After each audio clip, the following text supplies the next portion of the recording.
video, and it looked like Alyssa Thomas will be getting fined for doing this in Indian. You cannot be there chirping with fans the whole game. You cannot be allegedly telling fans DeWanna chose to join a real battle. We all expected this. I even called it out before the game in my live. But somehow, booing DeWanna Bonner has become... The WNBA just witnessed one of the most hypocritical and unprofessional displays in recent memory. A so-called veteran leader spent an entire game trash-talking Indiana Fever fans, but cowardly hid from the media when it was time to take responsibility for her actions. So Alyssa Thomas had all the smoke for the Fever fans. That's all I'm gonna say. Like, it wasn't just like just normal smoke. It wasn't just normal beef. It was what people from the country would call Dublin. She had the big smoke. Like, she absolutely had all the beef for... She, let the fans hear it, all of this stuff. Satu there, telling the fans to keep up the booze. And what did they do? They lost. And what did Alyssa do? This is the story of a player who thought she could talk trash, intimidate fans, and act like she ruled the court. But when it came time to face real accountability, she vanished. Real professionalism means showing up when the cameras are rolling and the hard questions are asked. Celebration right now in the WNBA dump, but for some reason, and this should come as a surprise to no one, for some reason, WNBA players, they're just not in a joyous mood. They're not in the mood to express their appreciation, their gratitude to the people who gave them something worth celebrating. Instead of showing their appreciation, these bitter, entitled, insufferable players, they continue to engage in a war with their own. When Alyssa Thomas and the Phoenix Mercury arrived in Indianapolis, she thought she was stepping into enemy territory where she could play the villain. What she didn't expect was a fan base with every right to be upset and a league unwilling to tolerate her tantrums when the spotlight came on. First time coming back to Indianapolis after pretty much quitting the team. And I'm sticking to my guns saying that she quit the team because in my eyes, that's definitely what she did. Now, she went on record and stated that the role that she had possibly wasn't good enough for her. The fit just wasn't working. But at the end of the day, all of it points to the arrows of what? Quitting the basketball team. There's no way to justify it. From the tip-off, the signs were clear, but Thomas was too busy running her mouth to notice. She spent the game taunting fans, throwing gestures at the crowd, and claiming that Dana Bonner joined a real team. Let's break down what's really real. Alyssa... Basically, you can see Alyssa Thomas going back and forth with a fan, man. I mean, she just... I don't know if she just can't ignore anybody that's just coming at her, you know what I'm saying? And I'm pretty sure it's not anything racist or anything like that. I just think they get under her skin. they just get under her skin.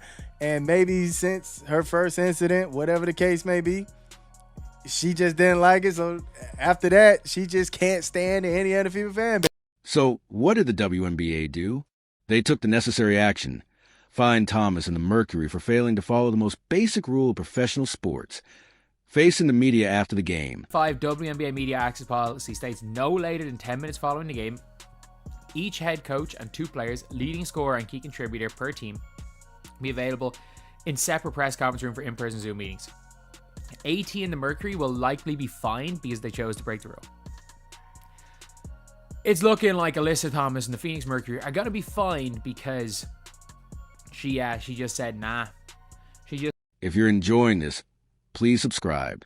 The media availability rule violation exposed everything about Alyssa Thomas. After a dominant performance, she had the chance to explain herself, but instead, she disappeared. 10 minutes after the game, the coach and key players are required to face the press, but not Thomas. She chose to run. We seen Alyssa Thomas jawing at it with fans, kind of, making a complete fool of herself, and now she's finna be getting fined because she refused. Thomas's disappearing act is a perfect contrast to true professionalism. She spent 4 quarters talking trash to fans, acted like a tough enforcer, but when it came time to step up, she vanished. Meanwhile, Coach Nate Tibbetts and Kalia Copper handled their responsibilities like professionals while their leader hid. This is a game of sport where two teams are going against each other, right? Two rivals, two fan bases, right, are going against each other. You are allowed to be talked about, all right?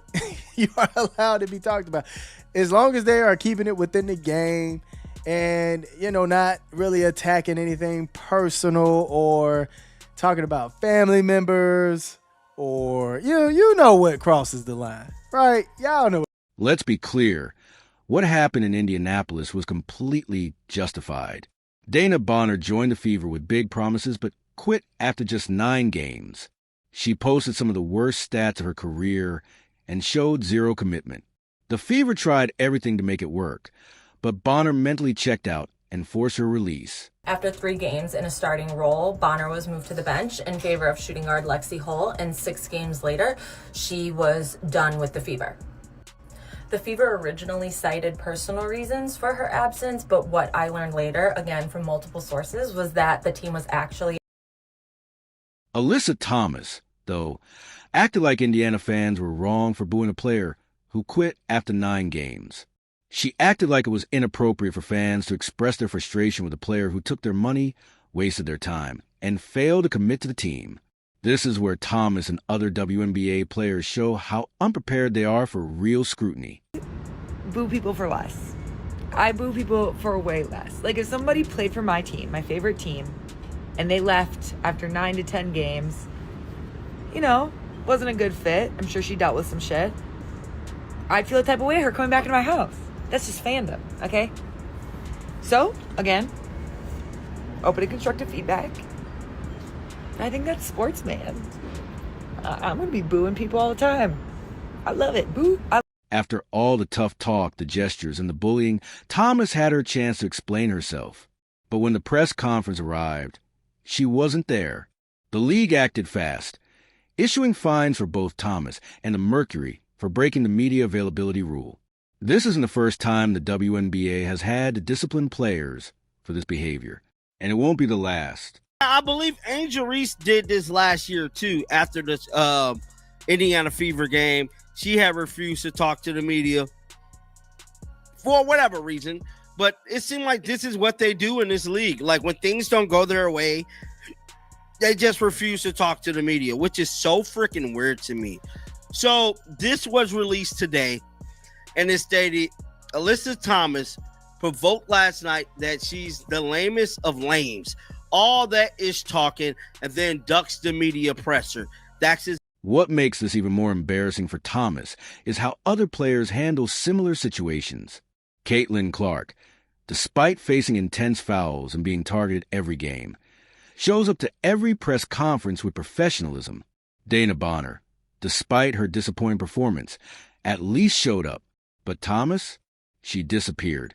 And that says everything about the professionalism in the WNBA. Every time something positive happens to this dump of a league, they spoil the celebration. And the WNBA continues to prove why they are not ready for prime time.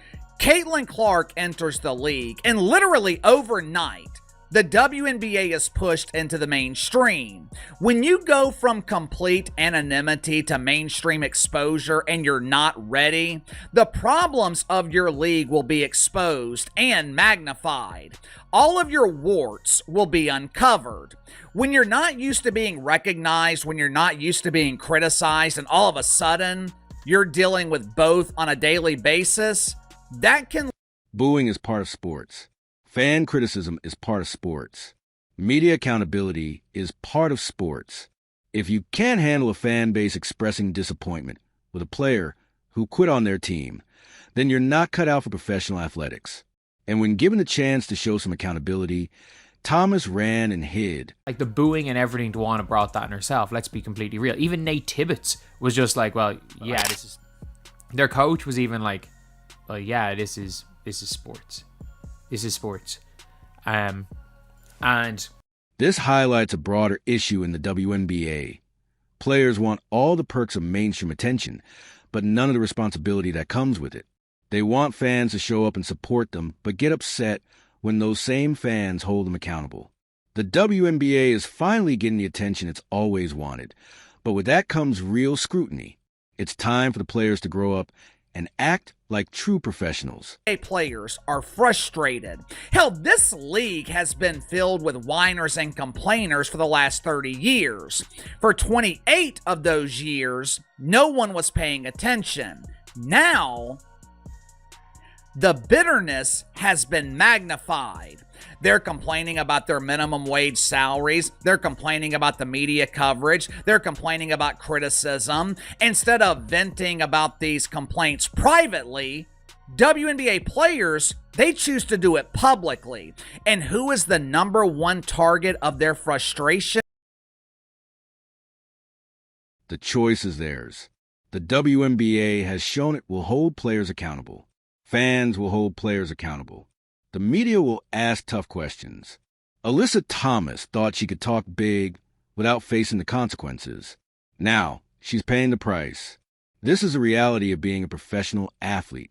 Welcome to the big leagues, where actions have consequences, and hiding isn't an option.